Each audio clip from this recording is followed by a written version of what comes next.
Good evening, I'm Mark Blaine. Here's what's making headlines from across the county. The trial of Wendy Howard, the Tehachapi woman on trial for the murder of her ex-boyfriend Kelly Reese Pitts, continued today.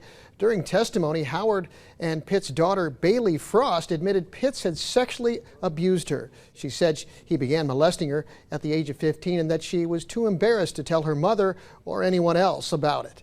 She also mentioned when Howard retrieved the gun later used to kill Pitts, she said her mother had the weapon, quote, in case things went bad, and she had to use it. A man authorities say was involved in a homicide during an illegal drug transaction in Bakersfield was found and taken into custody this morning.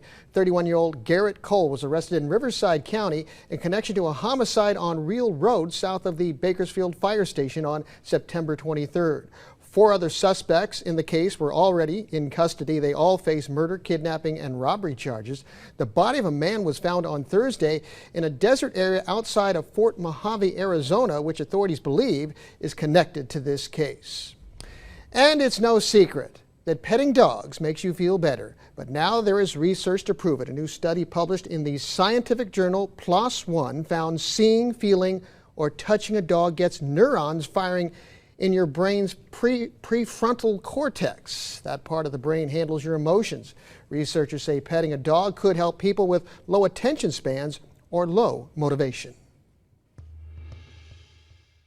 And right now we are looking at another warm day for us. 93 degrees right now, clear skies, no cloud cover, and no rainfall. So that's some good news, but we're going to be staying warm into the weekend. Taking a look at your Super 7-day forecast, 90s for Saturday and Sunday, and then that's when we're going to start to see a cool down into the 80s.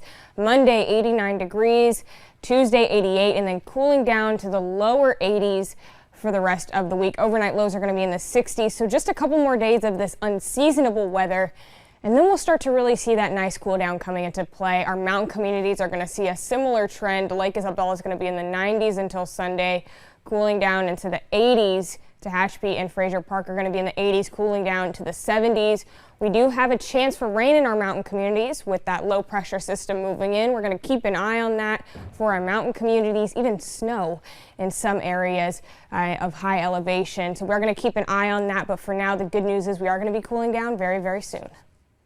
Dominique, thank you very much. That's your latest news and weather update. For the latest updates anytime, be sure to head to our website, turn to 23.com.